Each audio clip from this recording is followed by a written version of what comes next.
I'm going to be sharing with you in this video why doing the same thing over and over and over actually is not the definition of insanity. Because I think that many people think that doing something over and over and over is insanity. But actually, you know what I believe?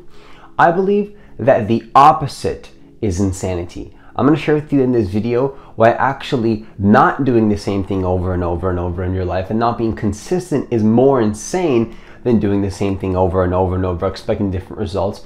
Because a lot of times, doing something over and over and over and not getting the result that you want has very little to do with getting the result at the beginning, and then later it can change. But you have to do things over and over and over, again and again and again, and not get the results in order to get the results later. And I'm going to show you how to do that in this video so that you can get what you want and be actually the most sane and grounded and have the most sustainable energy in comparison to what you see around you in the world. And that's not an attack, that's just an observation. So if you're new to this channel, what I want you to do is I want you to hit that subscribe button. I want you to hit that notification bell because I do actually post a new video every single day. Also, if you want to work with me one-on-one personally, I recently just launched my email coaching program. I also have a couple spots left for my one-on-one coaching program if you want to see if you're a good fit for that. And if you qualify, all the details for that will be down below so that you can apply. Now, the first thing that I want to share with you is to understand that, in my personal opinion, okay, many people might get triggered by this. Many people might disagree with this. But I think that doing different things over and over, all over the place, consistently is the definition of insanity. So it's like when you're doing different things consistently, always not committing to one thing, never dedicating your life force and your energy to one particular task consistently over time, doing the opposite of that, where you're always changing paths, you're always switching to here, to there, you're never committed to one thing. You're never committed to doing one thing over and over and over. And this can be to any area of your life.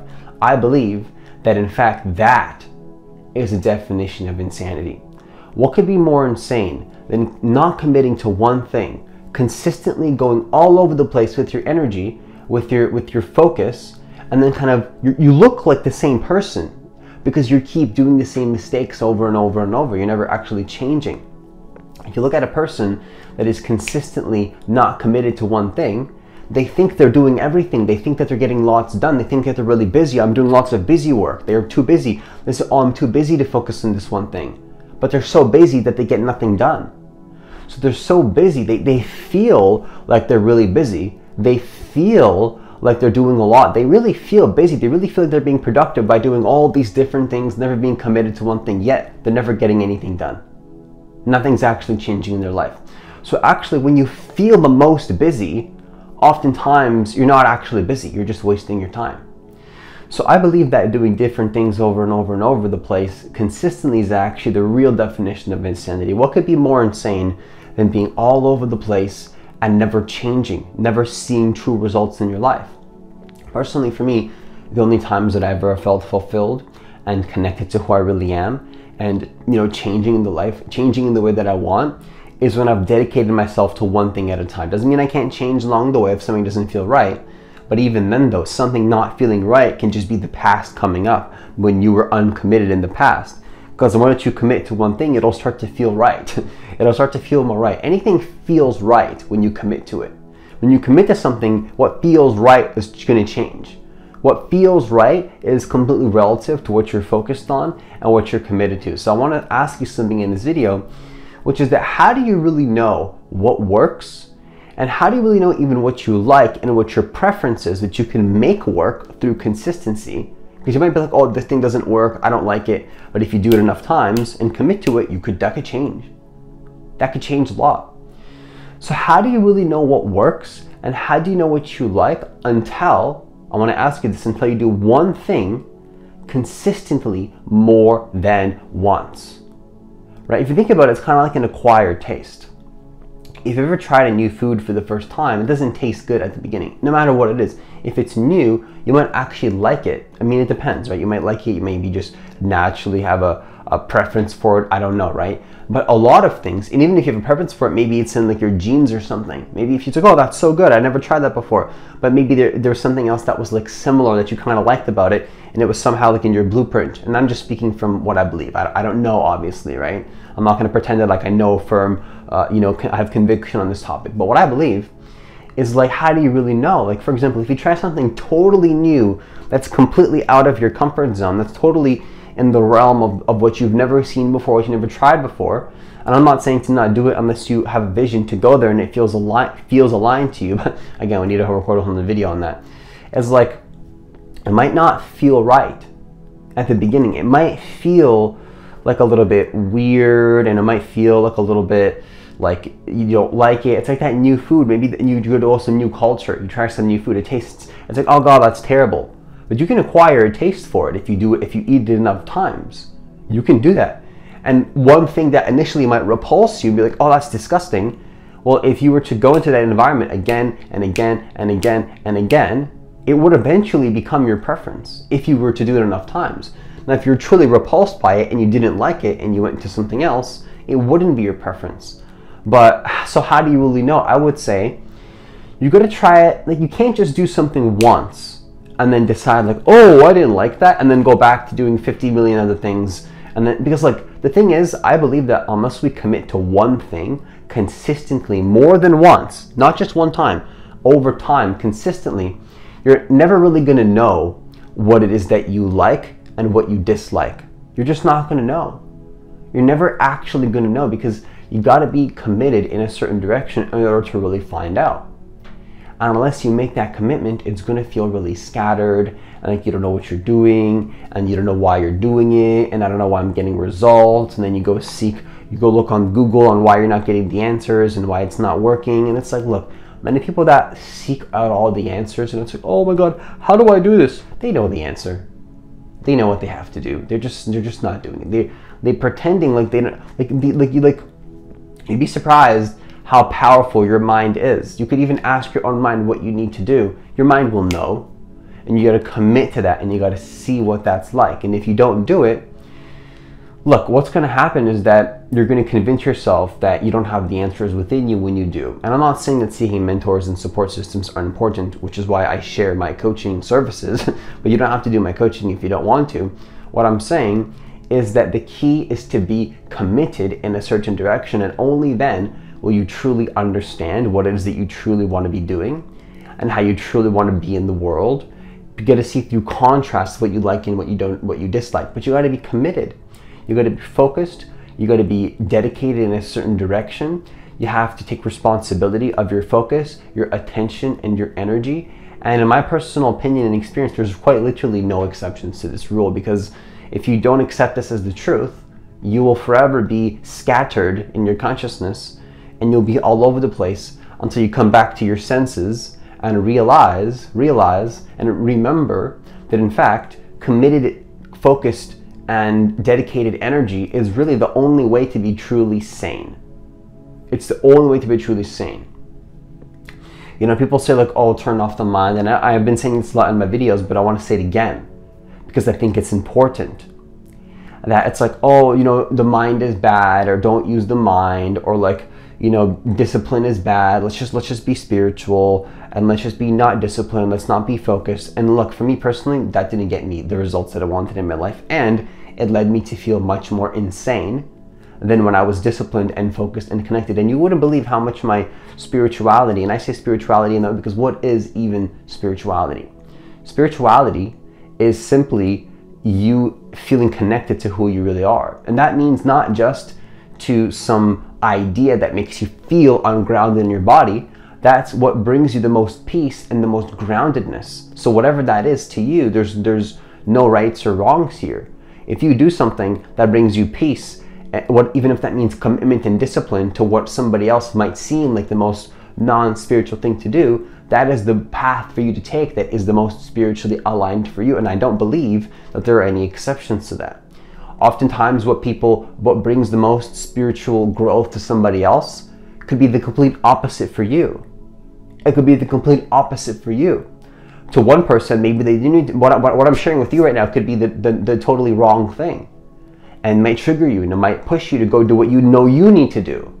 You see what I'm saying? I can own my reality so fully that what it'll do for you is make you heavily disagree with what I'm saying and then push you to go do what you want to do. And both are good things. Or what I'm saying is exactly what you need and it exactly resonates for you, and you're going to do what I do and it'll work for you. Both are totally fine. And both of these are just your body communicating to you the direction that you need to go in. But what I'm trying to say is you don't truly know what works until you consistently dedicate yourself to one thing at a time. That's what I believe. I think there's no exceptions to this. I think that if anybody denies this as the truth, they're quite literally delusional. I know that sounds crazy. I know that sounds really intense to say that, but like, come on, like, if you're anything like me, I'll be quite honest with you, I've never felt spiritually connected to myself the most until I was disciplined and I was committed in a majority of the areas of my life. I'm not saying that there's not going to be times where, you know, I'm just a human, right? I'm not like a robot where I need to change things or I need to do something a little bit different or maybe even go back to some old patterns. Like, it happens, right? It happens. But all I'm saying is that generally speaking, the more that I discipline myself, the more that I commit to what it is that I want to do on a consistent basis, is the more that I really understand what I like. I could be disciplined to something and really understand, okay, you know what, I don't like this, and then change it. But I didn't come to that conclusion until I was completely disciplined and dedicated. Now, on the other end, I could be disciplined, dedicated to something, like, yeah, I really enjoy this, and then just keep doing it until I don't like it anymore. But I can keep doing it literally for infinity, if you want to see it in that way, until I realize I don't enjoy it anymore and it's not my preference. And actually, it won't even be coming from anger and resentment because I really gave it my all. I really gave it everything that I got. I really tested it fully, consciously, and gave it everything that I have. And only then I decided, you know what, I don't want this anymore and I want to do something else. But I couldn't come to these conclusions in my life, and I can say this for pretty much every single area of my life, until I committed to one thing consistently. That's when it happened for me. That's when the spiritual growth started to come back. That's when the physical development started to come back. That's when my peace started to expand and started to grow. That's when my relationships got more harmonious. That's when I became a person that honors myself and honors all the beings around me. When I became disciplined, when I became committed, when I became focused. And I think that many people don't want to hear this, but deep inside they know that it is actually the truth. It's the truth. People don't want to hear it, but people that also get triggered perhaps and don't want to hear it, I know that I said that it could be what they need to go do something else, but it also could be that they know that it's the truth and they're denying the truth. They're denying that discipline is the path to sanity. How can you feel sane unless you know who you are? Does that make total sense? Like, if you know who you are, what you do in the world, how you show up, what you tolerate, what you don't tolerate, isn't that literally the definition of sanity and like groundedness? What could be more sane and grounded in reality than deciding who you are and consistently following through with that and being firm on that no matter what is happening in the world? Because people might lead you down paths and convince you of things that are a little bit insane. But because you're so sane, you have the discernment to say, no, that is insane. I'm sane. And that might even sound a little bit egotistical, but sanity means discernment.